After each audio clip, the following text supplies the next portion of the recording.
Smarter Markets is back at the FIA Boca conference, and we're joined by Travis Schwab, CEO of Eventus. Love Great to be have you back. No, thanks, David. Great to be Thanks here. for joining us. So what's been going on since you were last with us? A few things we've had happen.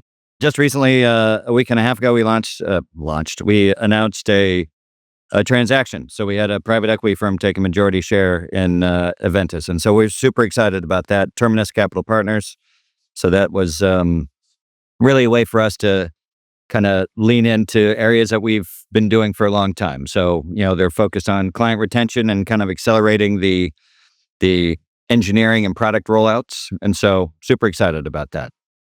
So that's kind of just the most recent news. Over the last year, we've been focused on kind of the two big areas, prediction markets for us. So we have lots of clients in that space and kind of navigating all of the interesting kind of fluid environment of the prediction markets. And so that's been prediction/information. I want to make sure I'm using the right terms.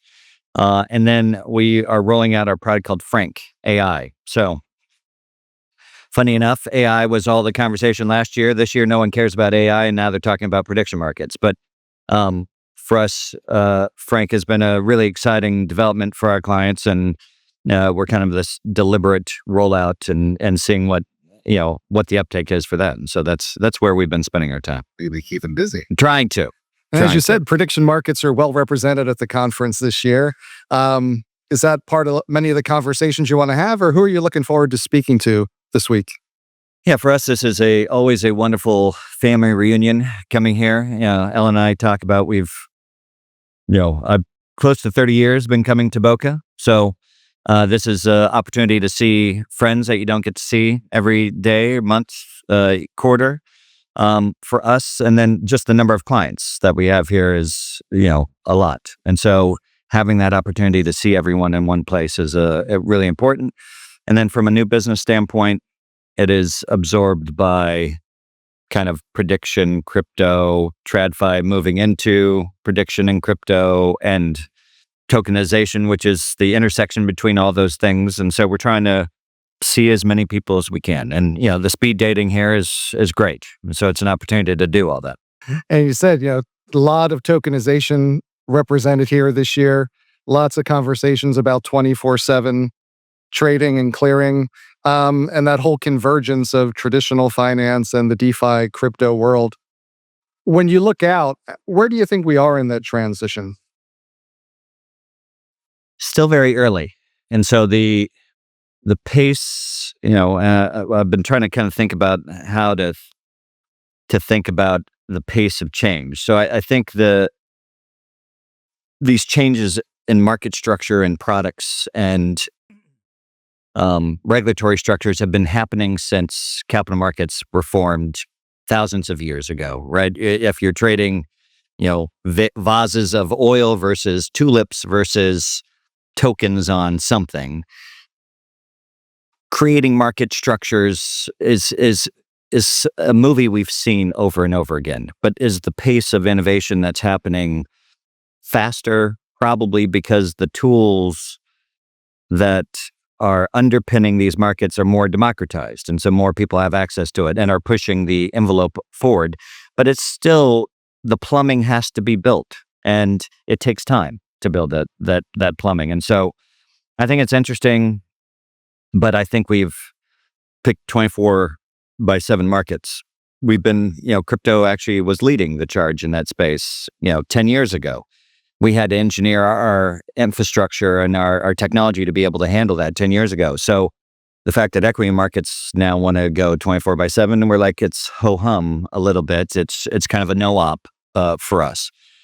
That doesn't mean that it's not a great innovation for the marketplace. And so I think you have this retail, the push to offer more and more products to the retail trader, the retail investor. And I think that's, it's a good general direction, and we're excited to support that.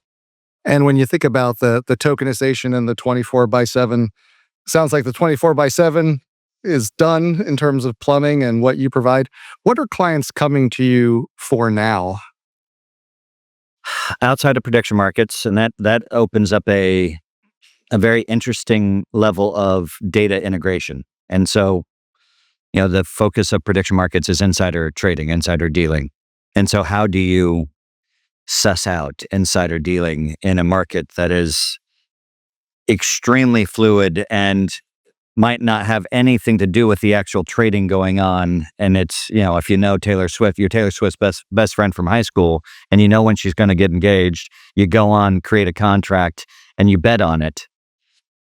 Does the market care? Do we need to suss out that level of insider trading? Is it material? And so, do you have a duty? Like, if I work for the Defense Department and I know that things are going to happen in Iran, for instance, you have a duty not to report those things. And so there's a lot of legal regulatory issues that we need to kind of work through and wade through. And for us, we're trying to be good stewards of this marketplace. We have a lot of clients in this space. We want to bring vendors together. We want to have a very open dialogue with the regulators and the various participants, try to bring vendors together so that you can have, build integrity into these markets. And it's challenging. And so I think that's a very interesting data problem. It's a very interesting regulatory problem. And we, for us, we love to be in the middle of those issues. And as you said, being here, the whole ecosystem's represented. You have regulators, you have the vendors, you have the exchanges,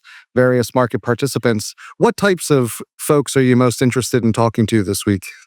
Yeah, I think you hit it. Is that cross section? We want to make sure we're covering as much ground as we can because you have access to so many different constituencies here. I think it's important for us to try to cover that. So I think over 3 days I have 30 meetings, and so it is a lot of this, a lot of ground to cover, and we're trying to cover as much as possible. We're going to have a big event in April called Forward, where we're hopefully bringing together a very similar group of constituencies to have kind of a working panel, a working confab where we're going to have output from that, where it's best practices, or where you're not just listening to three people up on a dais talking about various issues and all agreeing.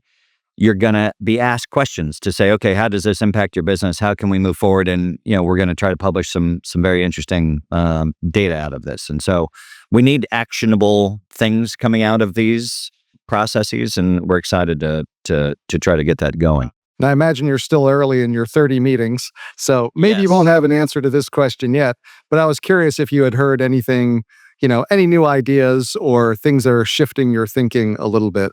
Not yet. So nothing that jumps out. We had a group of folks to get together last night, and everyone is kind of grappling with the same challenges, and then on top of it, then everyone's absorbed with the market environment as well, right? Always seems to be a big market kind of shock in the system. So $100 oil is probably absorbing more oxygen than even the prediction markets. And so it'll be interesting to see how that kind of discussion, if it really absorbs a lot of, and then we can have conversations about market resiliency and making sure that we're prepared for these types of activity. And I think that's always a worthwhile conversation. And if you think ahead, getting ahead of ourselves, looking out over the next year, if we sit down again a year from now, when we sit down, yes. I appreciate that, yes, Travis. Please. I hope. What would you like to have seen the industry accomplish over the next year? What do you think would be most important for us to get done? I think clarity, pun intended, on crypto regulation, I think is really important. So, there's a lot of great momentum there, and Congress, the U.S. needs to step up and provide real clear rules in that space. And so I think, they've started with some of the stablecoin activity. Now it's kind of trading and what's a security, what's not a security. I think those would be a great opportunity to unleash even more innovation, right? This is a very pro-markets administration political environment, which I think other kind of globally, you're seeing other kind of adoption of that pro-markets environment. That's good. but you also want to have very clear rules of the road. And when you do, it unlocks innovation. It doesn't stifle it. And so I think that would be a big opportunity. And then probably some further clarification on prediction markets and what is and is not, are mentioned markets a thing where it's protected, or no, they're not, because it's not really it's not serving the market in any way, shape, or form. It's just an opportunity for people to take wildly speculative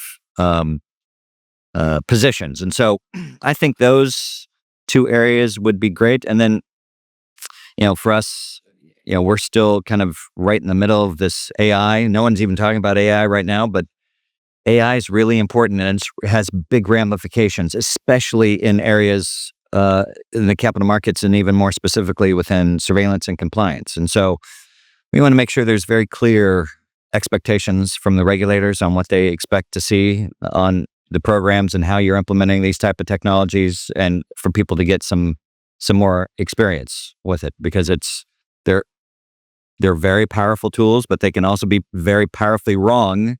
And if you don't catch that, it's a problem. And so building that guardrails, building that muscle memory is really important. So it's going to be a busy year. Well, I look forward to talking to you when it's over. I can't wait. Thanks, David. Travis. Appreciate it. Appreciate it.